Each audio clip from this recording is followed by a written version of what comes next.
Lo que nos lleva a la perspectiva teológica y vamos a profundizar en las escrituras aquí. La declaración de Alcon concluye esta declaración, ya la hemos cubierto brevemente. Como tal, fomentamos la inmunización, vacunación responsable y no tenemos ninguna razón religiosa o basada en la fe para no alentar a nuestros adherentes a participar de manera responsable en los programas de inmunización preventivos y protectores. Ahora, lo que esta declaración efectivamente hace espiritualmente es que nos niega a usted y a mí la capacidad de afirmar las convicciones del Espíritu Santo respecto a la vacuna en nuestras vidas. Le niega el derecho al Espíritu Santo a hablarle sobre este asunto y como tal, representan una negación de que el Espíritu Santo tiene derecho a hablar con usted sobre el tema de las vacunas. Este es el impacto teológico de esta declaración en particular. Ahora, la proclamación del Evangelio eterno en Apocalipsis 14 asume que, a pesar de los desacuerdos diametrales con una narrativa dominante de nuestro mundo caído, a pesar del aislamiento social, las demandas y los dogmas de los principales medios de comunicación, la exclusión económica, los mandatos de empleo y, en última instancia, la pena de muerte, los habitantes de la Tierra siguen teniendo la libertad de conciencia suficiente para responder a los llamados a temer a Dios y darle gloria porque la hora de su juicio ha llegado. Confiamos en la libertad de conciencia hasta el final de la proclamación del mensaje de los tres ángeles. No deberíamos estar negando la conciencia hasta antes de que llegue la crisis final, pero ¿cuál es tu conciencia? ¿Por qué puedes tener una conciencia cauterizada? Yo diría, en resumen, que nuestra conciencia es una facultad interna dada por Dios a través de la cual el Espíritu Santo da un reconocimiento a la moralidad de las acciones dadas, pensamientos y decisiones. Romanos capítulo 2 y el versículo 15 lo describen así. Pablo dice, mostrando la obra de la ley escrita en sus corazones, dando testimonio su conciencia y acusándoles o defendiéndoles sus razonamientos. Este es un pasaje aquí, el apóstol Pablo está discutiendo cómo Dios juzga a los gentiles que aún no han oído el mensaje o el evangelio, que no entienden la ley de Moisés, etc. Y él dice, está bien, en el juicio final Dios juzgará a los gentiles que nunca han escuchado el evangelio porque Dios sabe cómo les habló a través de su conciencia y él conoce los pensamientos conflictivos, acusadores o excusantes de sus mentes, cómo respondieron a los susurros del Espíritu Santo a través de su conciencia. Así juzgará Dios a los que nunca han oído el evangelio. Los que juzgan según la luz que tenían a través de su conciencia. A través de nuestras conciencias, el Espíritu Santo da testimonio de lo que ya sabemos que es la voluntad de Dios. Romanos 9, versículo 1 dice, verdad digo en Cristo, no miento, y mi conciencia me da testimonio en el Espíritu Santo. Lo cual quiere decir que es a través de nuestra conciencia que el Espíritu Santo nos revela la voluntad de Dios como individuos y como comunidad de fe. Pero también es posible tener la conciencia cauterizada. En 1 de Timoteo 4, 1, 2 dice esto. Pero el Espíritu dice claramente que en los posteros tiempos algunos apostatarán de la fe, escuchando espíritus engañadores y a doctrinas de demonios. 2. Por la hipocresía de mentirosos que teniendo cauterizada la conciencia. Y entonces nuestra conciencia puede estar cauterizada. Podemos perder la capacidad de escuchar al Espíritu Santo a través de nuestras conciencias, mediante el rechazo repetido al escuchar al Espíritu Santo y a través de la complacencia deliberada del pecado. Esta está en Romanos 1:24 y por lo tanto nuestra conciencia se ha convertido en una guía moral poco confiable. Así que si dices hoy no quiero ponerme la vacuna por razones de conciencia, para tener credibilidad necesitas estar escuchando al Espíritu en otras áreas de tu vida y no vivir en pecado deliberado. Alguien me preguntó sobre esto el otro día. Es difícil decir no puedo ponerme la vacuna con la conciencia tranquila porque creo que me puede hacer daño si estás bebiendo Coca-Cola y comiendo Twinkies todo el día. ¿Estás bien? Si estás viviendo con tu cuerpo como el templo del Espíritu Santo, necesitas tomar eso en serio y permitir que entre en tu cuerpo solo lo que honesta y conscientemente creas que es bueno para tu salud física y espiritual y mental. No puedes decir, no me puedo tomar la vacuna con la conciencia tranquila si, por ejemplo, está llenando tu mente con pornografía y violencia, ¿verdad?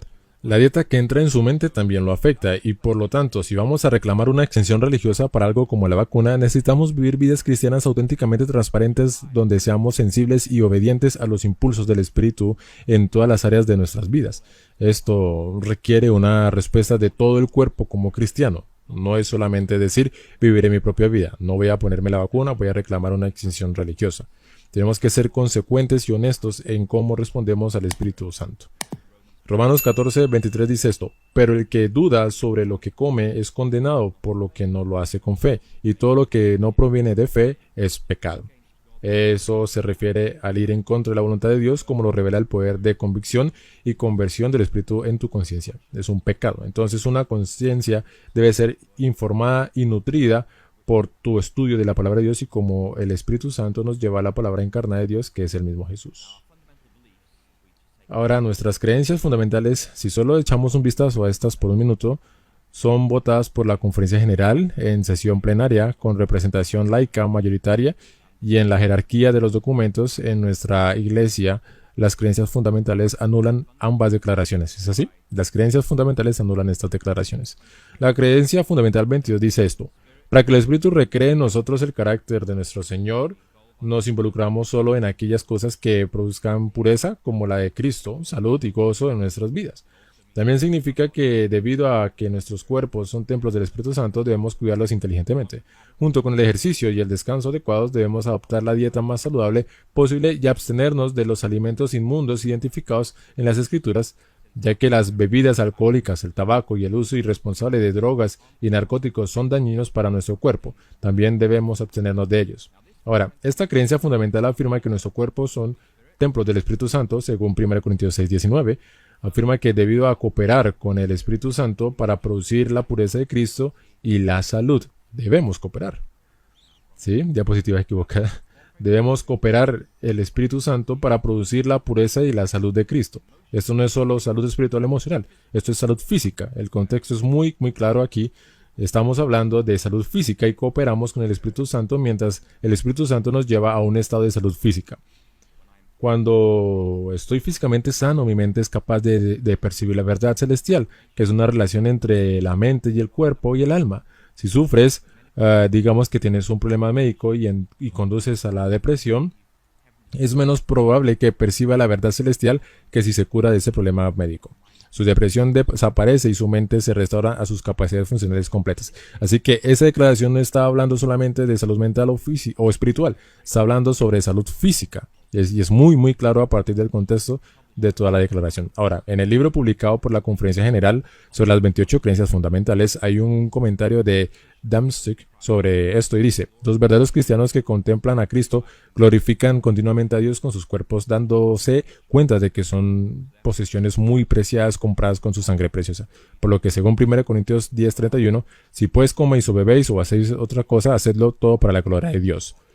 Damos gloria a Dios a través de las elecciones, de lo que permitamos que entre a nuestro cuerpo y también nuestras mentes, y también en lo que permitimos que se la pase en nuestras lenguas de una forma u otra. Así que para que el Espíritu Santo nos hable a través de nuestra conciencia y por lo tanto cooperemos con el Espíritu y seamos guiados por Él para producir una pureza como la de Cristo y una salud física, emocional y espiritual, por lo tanto, según la palabra de Dios, estos pasajes que hemos citado y la creencia fundamental 22, la que permites en tu cuerpo, es un asunto de conciencia. Eso quiere decir que el Espíritu Santo nos guía en estos asuntos, y por lo tanto, automáticamente, porque es un asunto de conciencia, debe ser considerado un asunto de libertad religiosa por nuestros amigos líderes, asuntos públicos y libertad religiosa.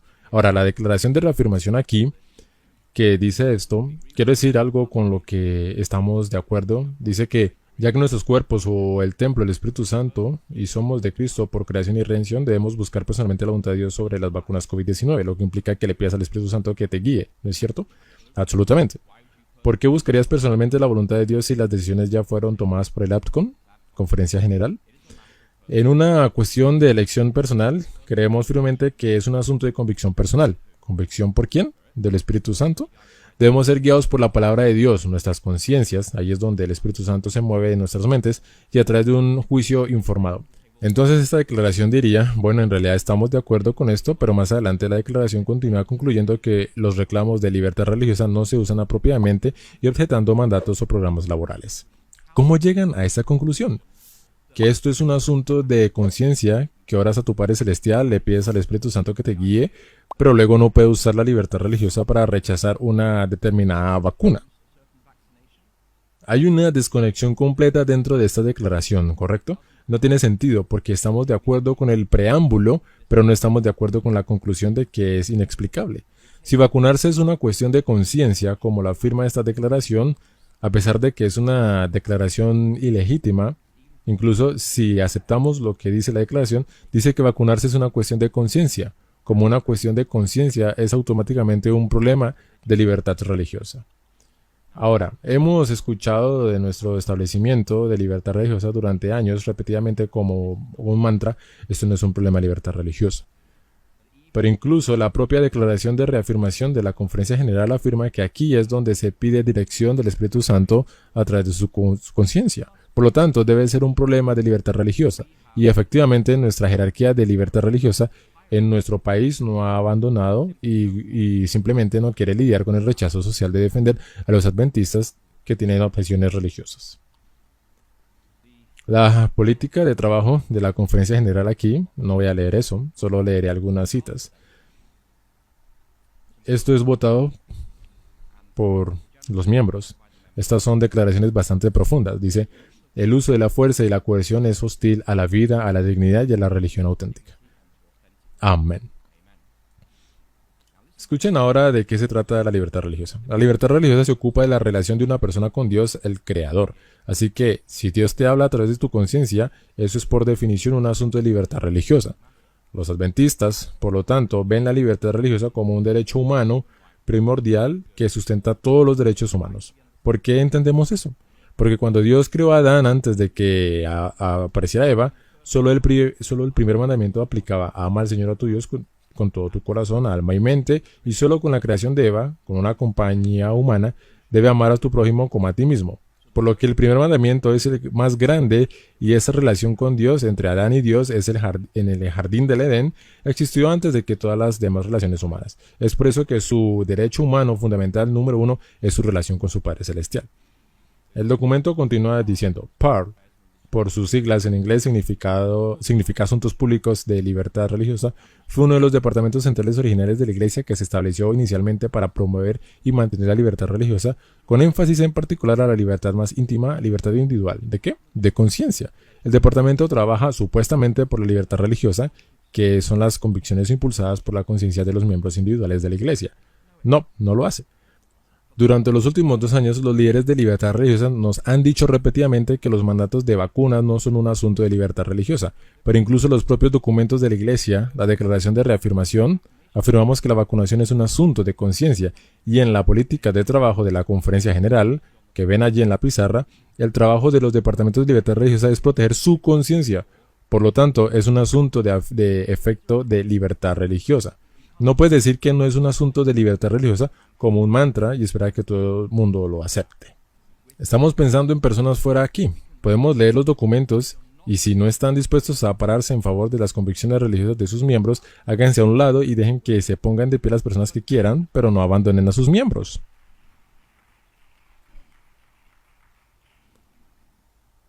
Ahora, Jesús enseñó en Lucas 11, 9, 13, que podemos pedirle a nuestro Padre Celestial el don del Espíritu Santo. Pero Él no nos enseñó que podemos programar el poder de convicción del Espíritu para un tiempo más conveniente en la historia de la salvación. Jesús le enseñó a Nicodemo en Juan 3, versículo 8, que así como el viento sopla donde quiere, asimismo el Espíritu se mueve con soberanía divina sobre los corazones, mentes y conciencias de la humanidad caída.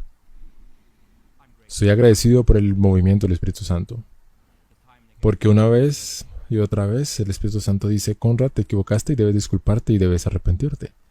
Si el Espíritu Santo no me hablara, no sabría cuándo necesito arrepentirme y quiero estar en el cielo. Ustedes también quieren estar en el libro de la vida del Cordero, así que estoy agradecido por el don del Espíritu Santo para ser un convencedor del pecado y un indicador de mi necesidad de la justicia de Jesucristo.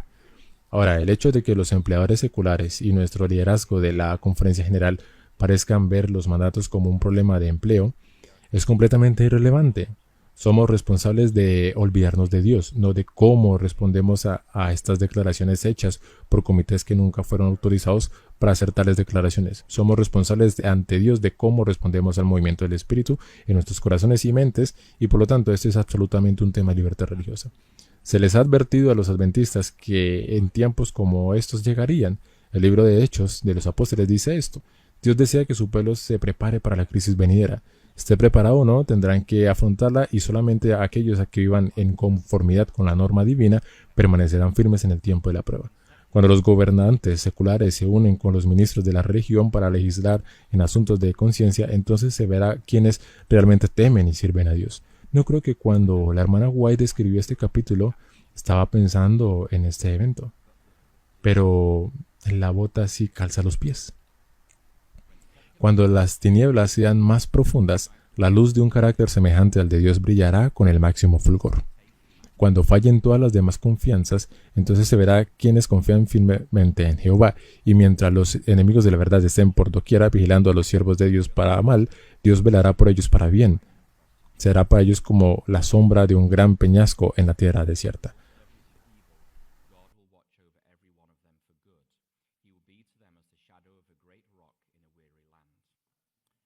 ¿Saben?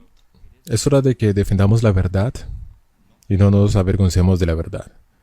Y como dijo el pastor Kelly anoche, no somos anti o pro en este.